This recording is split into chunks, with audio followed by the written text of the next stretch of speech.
Okay, well, back to this. So I've just decided we're gonna go ahead. We've got Mr. Japanese Blade, real nice, sweet guy, and I'll go to the very, very, very end of the bridge, and on a backward stroke, so that I have the control of the blade. Sometimes, oh, these Japanese guys are amazing. By the way, if you haven't picked one up yet, they got these nice bamboo. Uh, Yeah, it was cool. I went to the local pawn shop in Montlaurier in this town, and this one brother remembered me from years back being a flute maker, and some guy ordered these. Some Japanese guy was actually in my town, ordered these, and went and brought them to the pawn shop and left them there, saying he had to go back to Japan. And then the guy from the pawn shop kept them for me. Yeah, I wonder sometimes. My friend, sometimes I feel it's like it's from my friend Go, because I had a Japanese friend named Go from Japan. Duh, obviously. Okay, so I all I did was cut so that it ends up touching the background of the rip of the, what do you call that when the wood rips off? It's a shard, or a, what do you call that? Uh, I don't know. Uh, I'll pick up the other Mr. Japanese. It's like a sliver, a wood sliver that we have left here. Okay, that I'm gonna remove so that it joins. So I decided making the three sixteenths to 3/16, but I don't want to mess up any of the the downstairs play, which it looks like I almost did. Very lucky, very lucky. Um, I got to be more careful here. I'm going to use this Mr. Japanese now. Okay, and I slowly scrape. And I'm going to use the tip first, so I'm not cutting on the edge. I'm not cutting this back edge. I'm cutting more the edge that's right next to the center of the 3/8. And slowly getting closer towards the edge. And then when I get to the edge, I'm going to stop, because I don't want to touch the edge. So then I'll go a little bit closer to the end of this spot. Again, do the same thing. All the way to the edge. Okay. And here I know there's a chunk here, so I'm just going to cut that chunk off.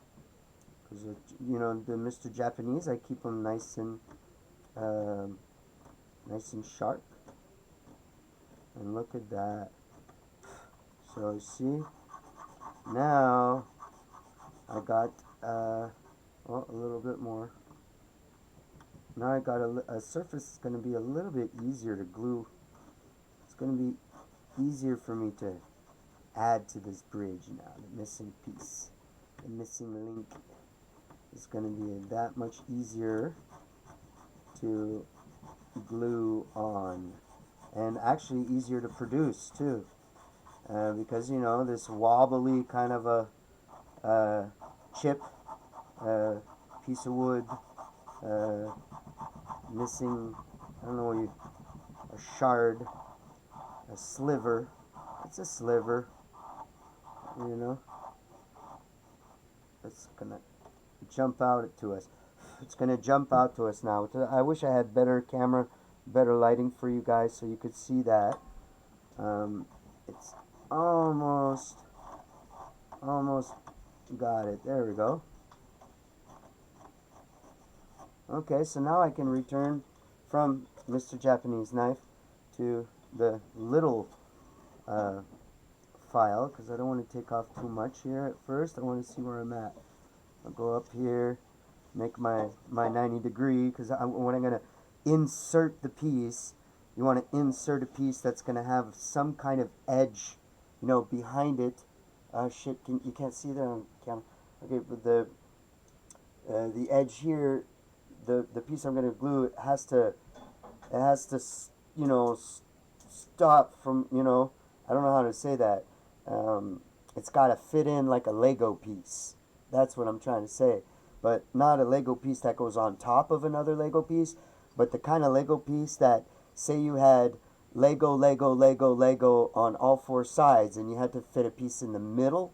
That's what I mean. You know, a piece that fits right in. So here, even though it's flat to flat, that doesn't need a right in, but on the extremes, I'll need a right in. I'll need an edge to push the sliver up against while it's gluing, and the edge on this end, it'll just snap right in. That's what we're hoping to. That's what we want to accomplish when we're adding a, a piece to a bridge is a piece to a bridge. It's like those little pieces that you use inside of a when you hair your violin bow. There's so many tiny little pieces that have to be made, or one or two or three, anyways. But yeah, those pieces are precise. And often in music and lutherie, you want you're not just fixing an old chair. You're fixing something that's gonna play songs. So you want to make it. In French, we call it sacoche, and sacoche is it kind of means on measure, like on the. I don't know how you say that in English. So anyway, we're gonna go here. I went to the fat. Now we're at the fat. Back to the fat file, and fat. It sounds funny. Okay, and yeah, here we go. It looks pretty good. I'm gonna have a place for it to knock up against. See that? Oh, see that? You can hear it. So that's what we wanted is the piece to stop there. Yeah, okay. So I still gotta fix that camera so you guys can see better. Okay, and so this is like I'm doing films in the Bob Ross genre. I wish I could show my face. I guess what kind of expressions go with this kind of work. But no, you'll hear my voice. So it's actually you can be blind and learn a little bit about lutherie work. Um, Yeah, like even a blind person would know that with their fingers they would be able to feel that. Yeah, when you're adding that piece, it has to knock up against for it to snap into place and be one with the bridge. And yeah, I gotta love those people, blind people, deaf people, people born with certain challenges like this. I gotta say, I gotta like thumbs up. Uh, and yeah, I was thinking about making these blind folks truther channel. So like I'm not blind, but I can make shows for the imagine use my imagination and know that I'm describing things instead of I'm a musician, so I'm auditory, and I think I would be so it would be a pleasurable thing to do to be able to reach out to a blind community that could subscribe to a YouTube channel because they enjoy listening because they know that there's a YouTube advanced choice that they could have a friend of theirs, or if they can do vocal options through Siri or however that works, that blind people can go to the YouTube and say, yo, YouTube, put up, I want to listen to Goo in the Shop, and then YouTube, yes, Nagamak in the shop, yes, Nagamak put up shop video number 123 on bridge today at 3 o'clock. And then like the blind guy could be like, yeah, play. And I think that would be cool. I would love to be able to offer some kind of service in the, in the radio show aspect of the talk show aspect of the how to be funny or how to describe strange things like instrument building to blind people. If I can be successful at that, I think that'd be cool.